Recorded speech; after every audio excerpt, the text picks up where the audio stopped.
Usually when I speak about history, we start off from 652. So that was the settlement of Europe right here. But the human presence in this part of South Africa dates back to more than 27,000 years ago. I find it inconceivable that the Dutch sailed past the lovely Cape and said, oh, there's a lovely vacant piece of land, let's go and set up there. I don't think we pay enough homage to the fact that slaves contributed significantly, not to the building of the castle only, but the building of the Cape economy, of the South African economy, and we don't do enough.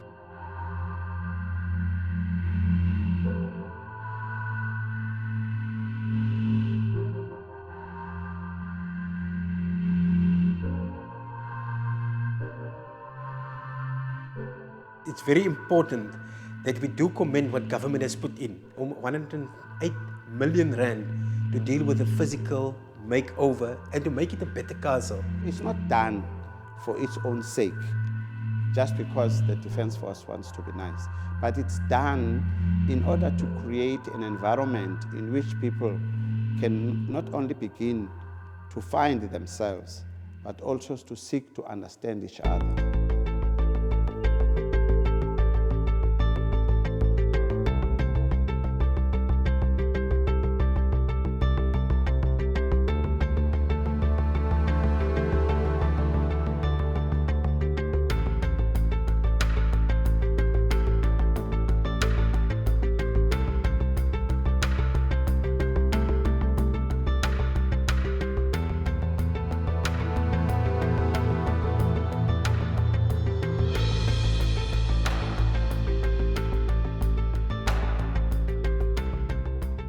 A call for all cultures to unite.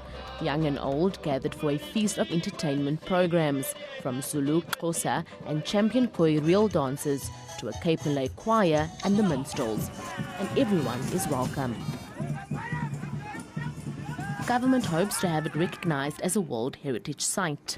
The plans that we have started now is to get really our professors, a team of professors, together working with the Castle Control Board and the Department of Defense and Military Veterans, and make sure that we make the castle as it must look like Robben Island as a World Heritage Site. Using local expertise, the project will create employment for 200 people. Another highlight was the SA National Defence Force Band, and to the delight of the crowd, the much-anticipated firing of the ceremonial cannon not only took place at 12, as is tradition, but marked every hour. Colonial, SABC News, Cape Town.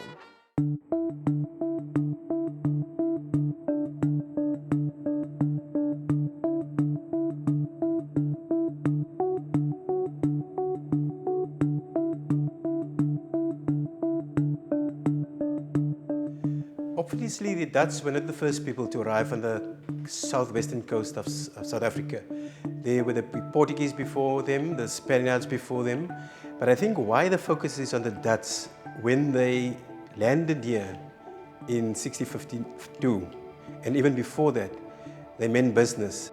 The Europeans were not willing to learn the means and the mechanisms of communication and ways of living of the indigenous people. A lot of the information has been lost, and it's not really residing within Cape Town anymore, like the old name of Cape Town. So that's where I heard of the Cape, meaning covered in clouds. I think the arrival of the Dutch in South Africa at the southernmost tip of Africa, to me, points to the first point of land dispossession at the tip of Africa. This place, called Cape, is a beautiful place, and it's always been like that. You can imagine like this backdrop of Table Mountain, very green, beautiful, lush green, filled with food, different types of medicines. It's a bit of a utopia right here. So for the Khoi people living here, they thrived here. This was an amazing place for them. Some of the oral history also says this is where spirituality among Khoi and Bushman people occurred. This is where the birthing of spirituality. And even the name Hurikwaga, mountain rising out of the sea, takes us even way back, because they had the knowledge of the space even before it is as it is now. when it was once covered in the ocean. They really eyed the southernmost part of Africa for a variety of reasons, but the major one is the long journey to get from Rotterdam, or where they ever come from, to the east, to the spices of the east. So they were worried about all the diseases on the ships and all of the mutinies on the ships. So they needed a halfway station in between Europe and the east. However, the reality of what happened then is that South Africa was not an unoccupied space. It had people, and therefore there had to be negotiations in terms of acquiring the needed space for them. The governors of the Dutch Empire, so to speak, were only deployed for short periods. So they deployed for 10-year periods. So the first 10-year period was Van Riebeeck's, and he built a fort, a wood, clay, and stone fort, not too far from here, just opposite on the parade side of the castle. I think he misjudged the weather of the Cape. After the first couple of months or the first winter, they realized that this wooden and clay and brick structure will not last forever. So during his middle way of his tenure, they've decided to look for a better spot and for a more permanent kind of structure. And that happened, the first clearing of this ground at the castle happened on the 25th of September in 1665. For the Dutch to set up in Cape Town, something had to be removed. It's common sense that something had to be dispossessed. One of the settlements was the settlement of Gogosua, one of the local captains of the Khoi indigenous people here, had to be removed in order for the castle to be built eventually, as I say, on the 2nd of January 1665. So I think in a way, that's the first recorded displacement of people from the land of birth. They were living their authentic lives. They were living in the best manner in which they knew how. They were living in a practiced manner, and that was fine, that was good. It served them well. When the Dutch came and when the castle was built, that had to change because they now had to accommodate this castle being built on their space. Given the tendencies of those years, the 1500s and the 1400s, the negotiation was less about seeking to convince and negotiate with people for things. There had always been a military aspect. In other words, the tendency to take things by force. I think most of the captains, most of the kings of the indigenous people were okay with trading. You give us iron, you give us beads, you give us tobacco, you give us arak, which was the cheap wine, you give us whatever you give us, and we'll give you cattle for that. We'll give you sheep or we'll give you cows for that. On the part of the giver, it might have been simply an act in which you borrow somebody something that they don't have, and with the expectation that when time comes, you will go back and get your things. Whereas the European understanding was more, if you give me, it becomes mine forever and permanently. When you say, what did the Dutch come and do here? They dispossessed the first inhabitants of this country, of their land. And I think to this day, we are still feeling the effects of that land dispossession and that colonization.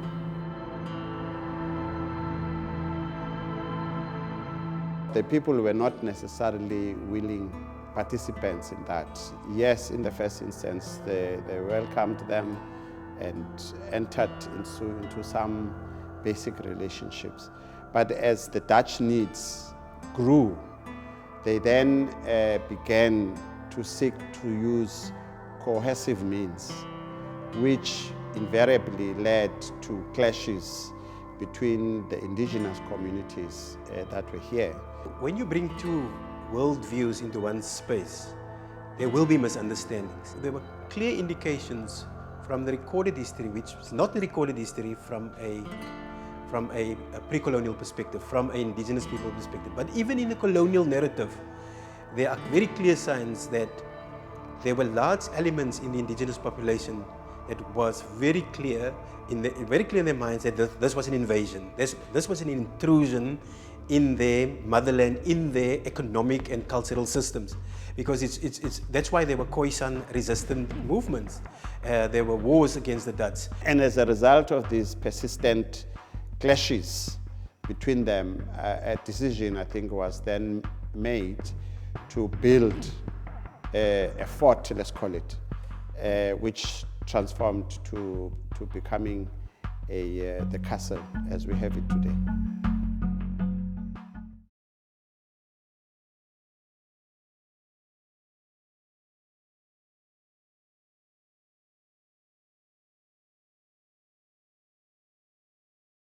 The design philosophy behind the castle, like all fortification, is a military.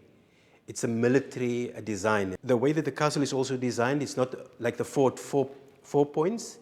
It's got 5 points. So it's almost in a formation that you can, when the enemy is coming, there's no point where you will miss the enemy. Yeah, like this 5-pointed star, pentagram, took a lot of work, a lot of effort, a lot of pain, blood, sweat, tears, everything. So the colonial viewpoint would be that the earlier colonialists would have built the castle, which cannot be true. It is undeniable that slavery and oppression were part and parcel of the Castle of Good Hope. The whole castle is built with rocks.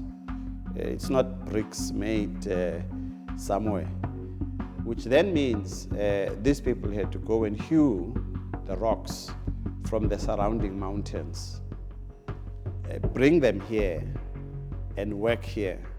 If you look at the heavy beams, surely a handful of early colonialists could never have done that alone. It's always portrayed that the Dutch colonialists built this castle, or they say Van der Stel or Van Riebeeck built the fort, but they needed hands, and the hands from Europe were not enough.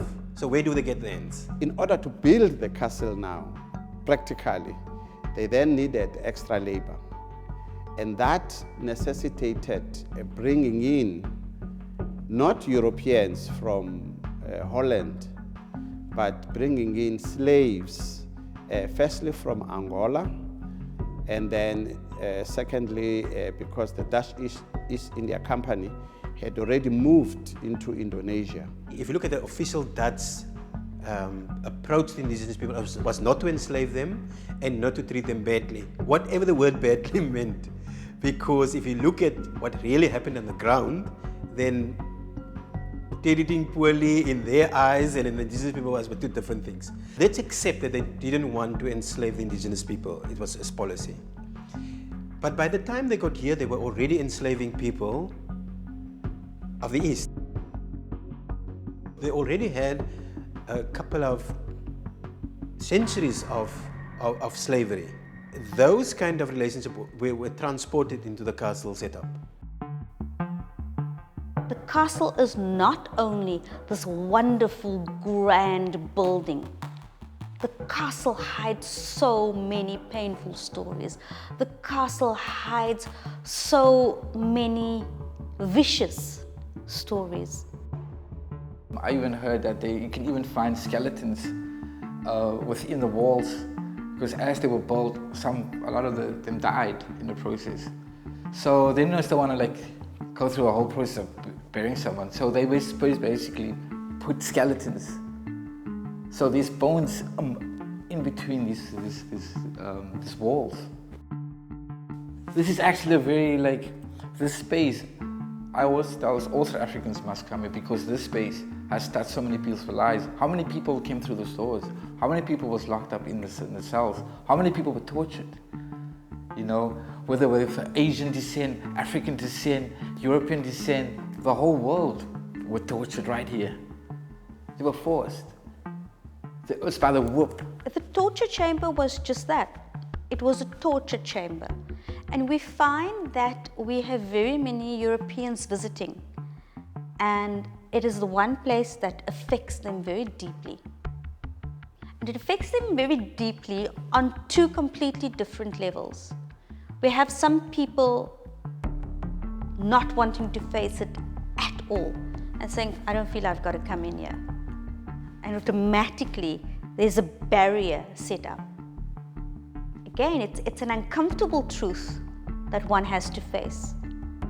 And it is far easier to be a denialist and say, oh, look at the wonderful building we have here. Look at the great craftsmanship here. Look at how wonderfully thick these walls are and how fabulously this castle was built. That is what we've become used to. That in that torture room, people were made to confess to things they never did. People were there for days and days and days. And you say, oh, well, you know what? The apartheid government used to detain people for days and days and days until they confessed to things they never did. Why are you surprised at that? That was common practice at the castle long before the apartheid government. I was one confronted in that area, in the torture chamber, by a white woman. And she was quite angry. She said, the way that you interpret the history is very wishy-washy, it's very superficial. But you know that my great-grandmother she had a relationship with a slave at this castle. And the slave, the man, was sentenced to death. But my great-great-grandmother was sentenced to be tortured and mutilated. She was first kept in the torture chamber, and when her face was branded, she was cut. There were literally marks with a hot iron burned into her flesh so that no man would be interested in her. This woman was angry, and she was from France, I think, presumably. She spoke with an accent. And why don't you, in a sensitive manner, also portray what kind of injustices happened in this society? And that really made me set up straight. Because I thought by putting a chain there, by hanging, by sewing this pulley, we are doing enough. We're really at that point where we want to not only talk about the good things that happen at the castle, or, we're already at the point where we want to balance the castle, but really to give us interpretation techniques to speak to this woman's pain, to also make her feel that the real true story are the people who were in and out of the torture chambers. Some of them were put behind a horse cart, or horses, and pulled out of this castle and were put on either under the gallows or on a, what do we call, a pole outside of the castle for the crows and the birds of prey to eat their flesh.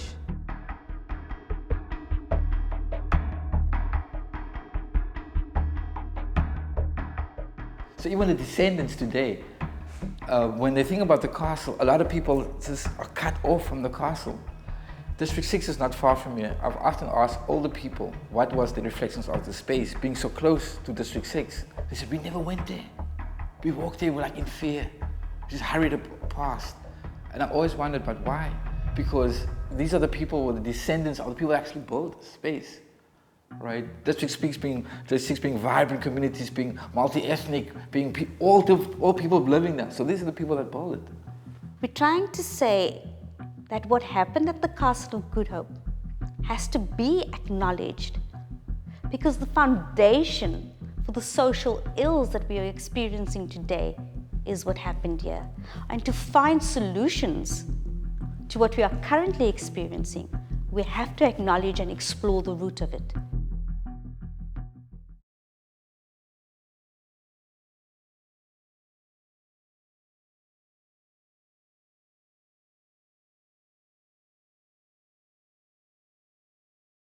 This castle was the first form of government of South Africa, the first High Court, Supreme Court, the first Court of Appeal, first Council, the first church. all India. It has been a center, a nexus, a center of power, and all of the other influences were devolved from there. The bastion of power was amongst the five walls of the castle. And nothing personifies that better than the cut balcony, where all the important decisions affecting the lives of the citizens were read off in the form of placards, of the Dutch called it plakkaten, where the people were called together in the front courtyard and were informed about the major decisions about who's going to die, who's going to be married, who's going to be baptized, who's going to be land titles going to be allocated, whose land is going to be taken off, who's going to be sent out to war. All of those important decisions were taken here. This became a garrison, in other words, a place where they could be protected, and obviously, as established governments settled, then they used this as a place of protection, and therefore the number of soldiers increased within this. And in fact, the dispatching of soldiers to the hinterland, they then said to themselves, oh, okay, why don't we, in actual fact, expand and occupy this whole land so that it becomes part and parcel of the empire.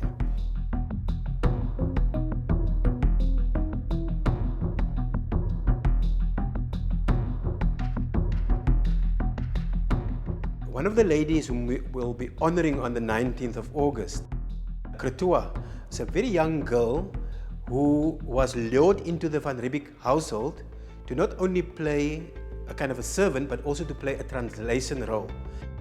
Kretua, also known as Eva, is very often referred to as the mother of a nation. Something that was important for me, and that is important for me, that stands out for me, is the issue of identity and the issue of duality. What have you done? Oh, what have you done to me?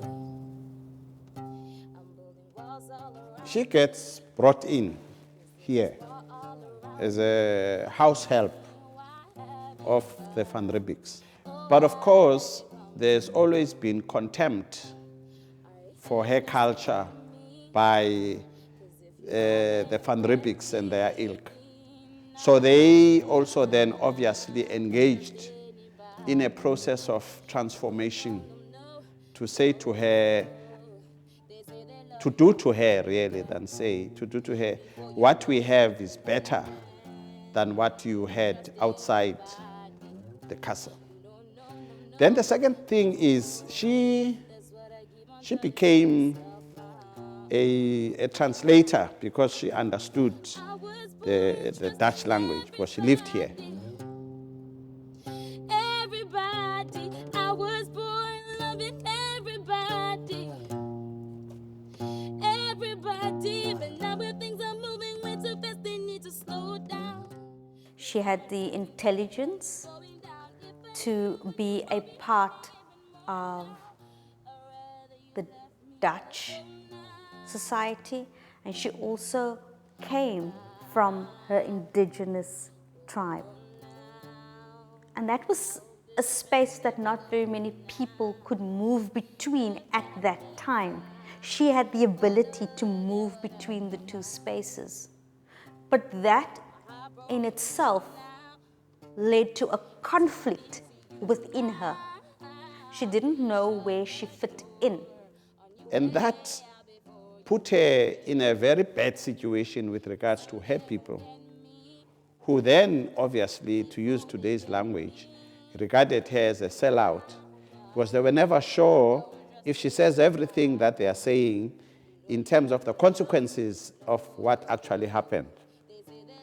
And on the other hand, of course, the Van Riebeecks, the Dutch, were never sure whether she is totally loyal to the cause of the empire. So that's the second thing. And the third thing, as part of that denuding of the self, she then gets converted to become a Christian, and her name becomes Eva. And so, according to them, the transformation is complete. she is now like one of us. Pretoria very much gets maligned in our history books, and we speak of her, or we have spoken of her through our colonial history of a prostitute. For me, the direct link to the castle is that she was buried here under the first church of the castle. Her bones were then dug up with bones of other people, taken to the Grote Kerk, which was the first big Dutch Reformed kerk in town.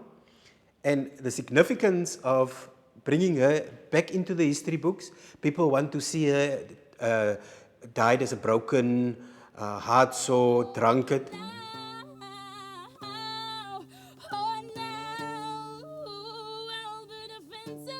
Is that all she was?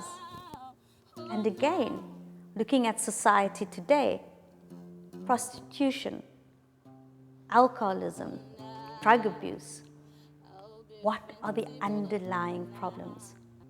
So I think we must understand that, and in a sense, why it's important to honor her is he represents all the good, all the bad, and all the ugly of when you colonize, when you have a brutal force, a brutal colonial force impose itself on indigenous people, bringing your cultural norms, your diseases, your language, and then you say, ah, look how they are. And I think we want to restore her place in history, like all the other mothers of our nation.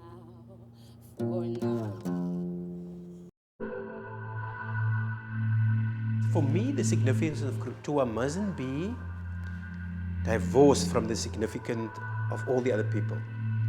As the expansion took place, those who resisted in the hinterland, they were then brought here, incarcerated here. King Adam Kok of the Griquas was also at this castle, incarcerated in the castle, played a role in this castle. King Langalebelele of the Mhlubis in KwaZulu-Natal also played a role at this castle.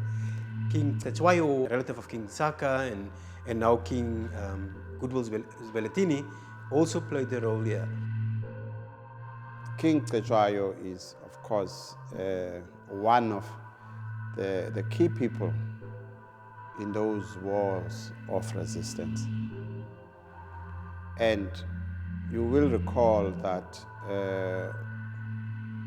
the apex of that was the so-called the Battle of Isandlwana, in which the British were not only humiliated, but they were defeated. But again, as the plan had always been, in order to break the resistance, the issue was then to decapitate the community, take the leadership out. But the irony about King Cetshwayo is that he, in fact, had actually requested to have a meeting with Queen Victoria, equal to equal, as far as he was concerned.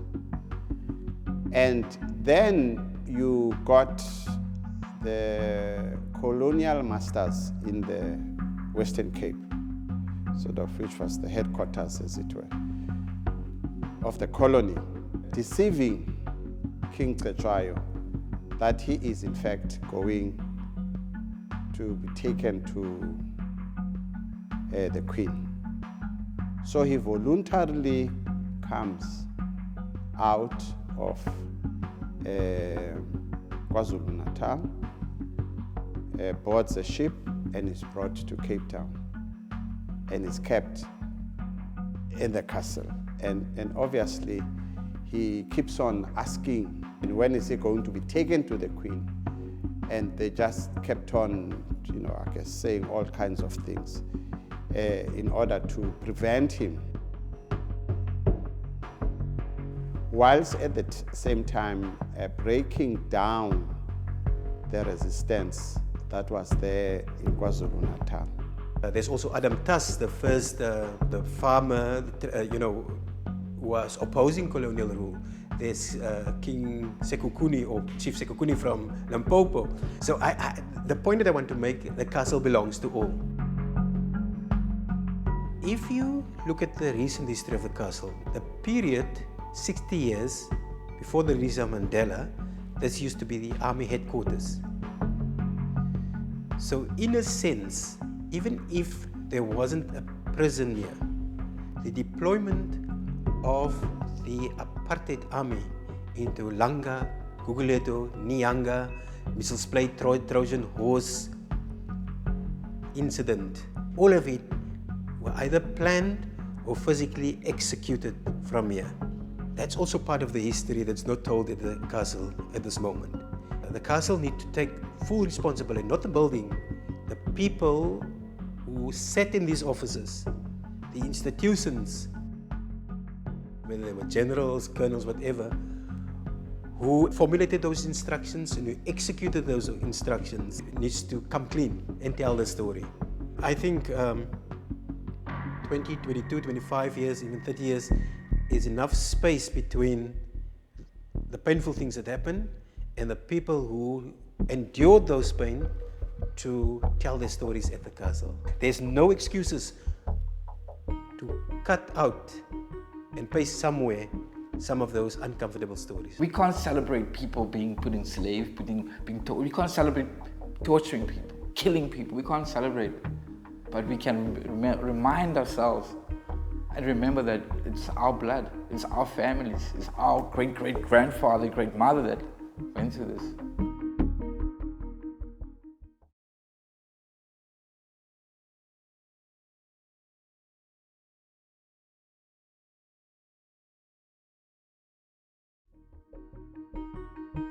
As a center of punishment, as a center of meting out justice, the role of the castle is very important and should not be underestimated. A lot of, we would call it the center of justice. Many of us will today say it's injustice because if we extract a confession from a prisoner or of a detainee, how can it be justice? But in terms of Dutch Roman law, that was perfectly justice in their eyes. So I think in this commemoration, we also want to point out the injustices in the name of justice that we meted out in the walls of the castle and how we could honor those people who have been detained here, where in the history book they were only made out as prisoners or as detainees. Before you get to that grand scheme, there are these building blocks that are necessary. And the only way they can happen is if we open the gates of the castle.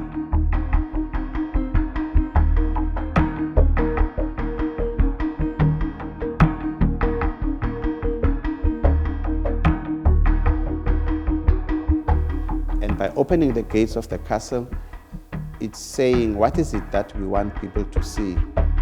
Now, if we simply leave it as it is, it then means we ourselves today are perpetuating the narratives that were not written by us, that I might add, we don't understand and we were never part of.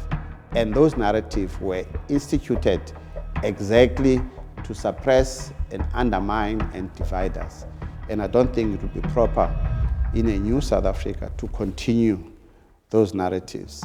The castle has recently positioned itself as a space which can be used for community upliftment and development. And it is those currently disenfranchised communities who are now using the space to uplift and empower themselves. Ek is 'n produk van die gemeenskap van die Kaap. Maar my storie is bietjie anders. Is net dieselfde is not any different than other people's story. The story is exactly the same story. It's our story. As the surviving name of Table Mountain suggests, Urikwago or Urikwaga. Okay, so we hype. Give it a try. Don't be shy. I usually tell people your tongues won't fall out of your mouth. Okay, and this is the regional language of this part of the world. And I'm from the Cape Flats, I know this. A lot of people think that they don't have culture. I was doing a class and this one girl, 12-year-old, said, but sir, our people on the Cape Flats, our colored people, we don't have a culture. What are you talking about culture today to us? And that struck me so hard, so innocent, that child. So the topic became that day, do we have culture? All humans have culture, whether they're aware of it or not. We hype. Give a hand, give a hand. Daar's baie woorde ook wat we sê, asseblief tog. Die tog is actually van 'n woord noem togoba, wat asseblief beteken.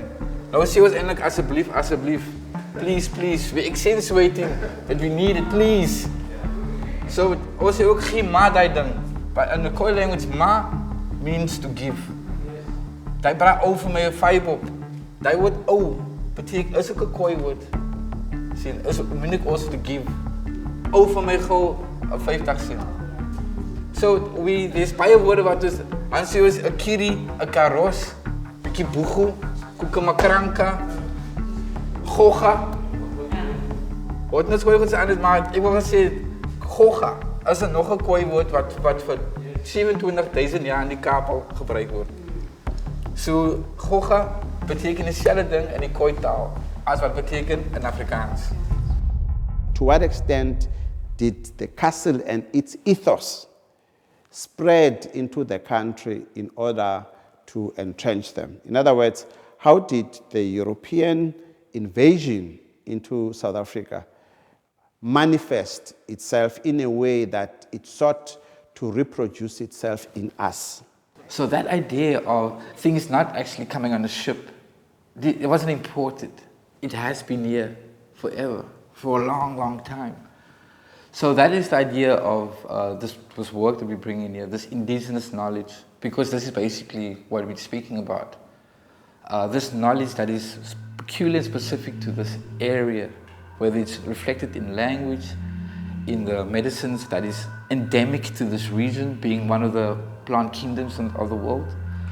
10% of all the plant species in the world is right here, and this is the smallest plant kingdom in the world also, this Cape Floral Kingdom.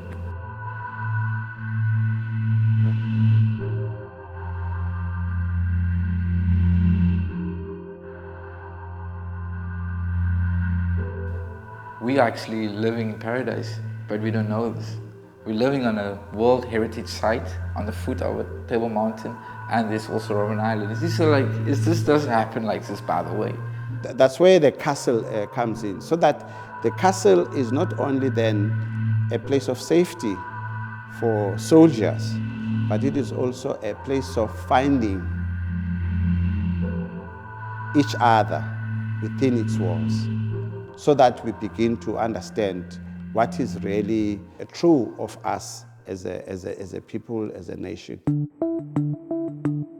The spiritual reclaiming of the castle, or I would say the non-tangible, dealing with the difficult history, using it as a symbol of inclusion and healing, fortunately coincided with the physical makeover. I would almost say the cosmetic makeover.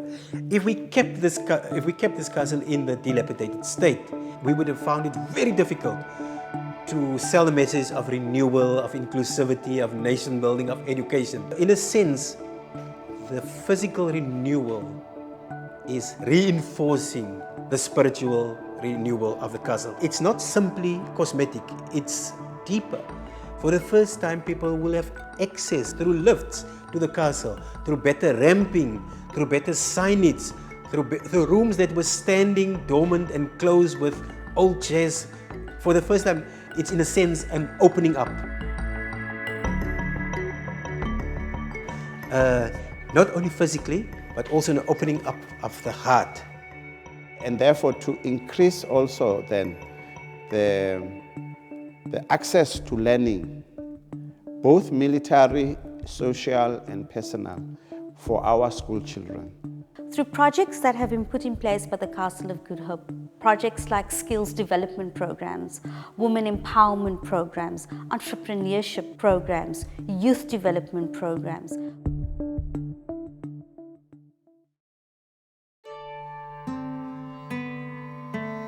In order to go forward, we need to reconnect with our past, with our roots, the Roman. So this program we have with Abate, we're connecting our people with social history, not necessarily his story, but our story also, our language, our medicines, and also our music. This is saying underneath all of our skins, we're all Bushmen. Okay. Because the first people were the Bushmen. And there was a time when there were only people living on Africa. So welcome back home, because this is your home. This is the home of all humans, the cradle of humankind.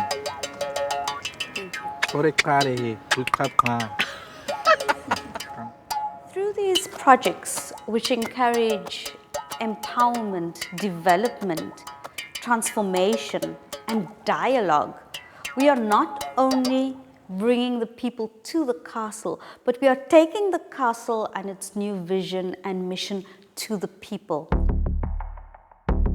More importantly though, we are making ordinary South African citizens know that this is a space which is a part of them and of which they are a part. So that kids should come from Limpopo to understand some of the things that are actually going on there now, that they can begin to understand themselves. And stories in themselves don't mean anything, but when the stories can be translated into the effect that they have on people, not only then, but even in today's society, that's when they have to be explored, and that's what we're currently trying to do here.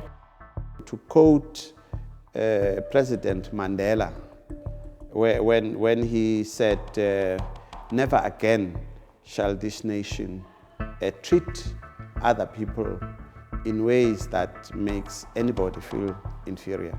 It's something that we should actually take seriously and ask the question, what is never again?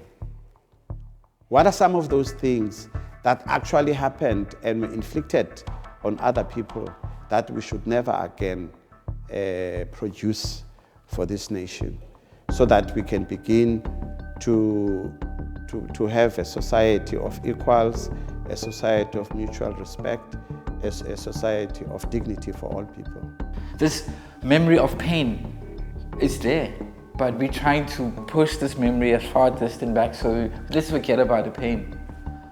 So this unmasking it's a process, 360 odd years to undo the pain of that intergenerational pain and that whole thing. It's going to take a lot of time.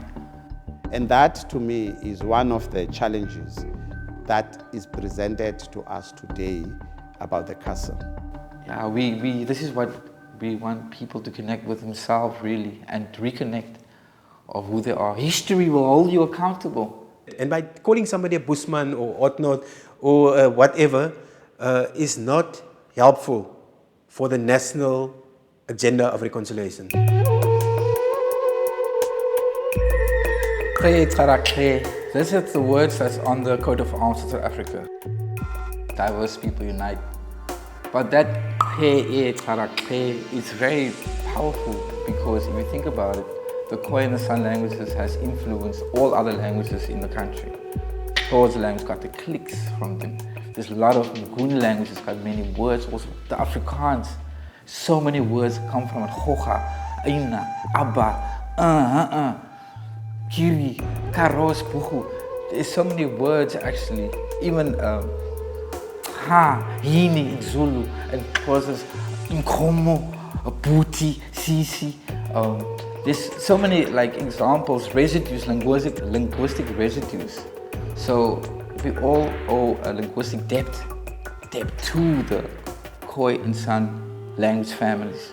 Certainly Nama and some of the remnants of those old languages, there are ways without putting too much even resources in there to still give recognition to those languages and let itself play out. And if people want to identify, give people that identity, of course subject to the national identity. And I think everybody must understand that we have a role to play in that. We need our languages recognized.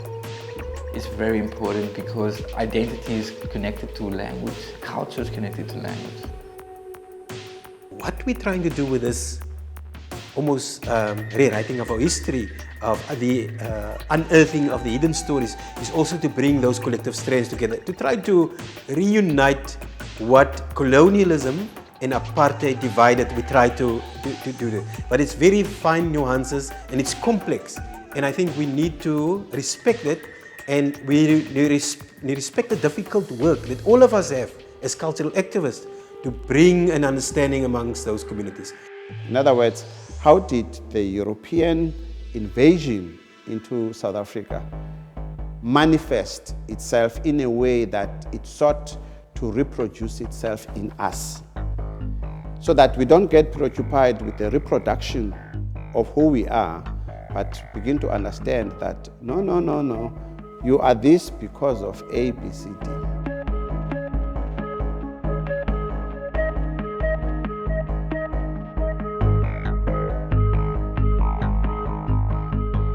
The castle now needs to become that space, become that platform for healing. It needs to become that platform for reconciliation.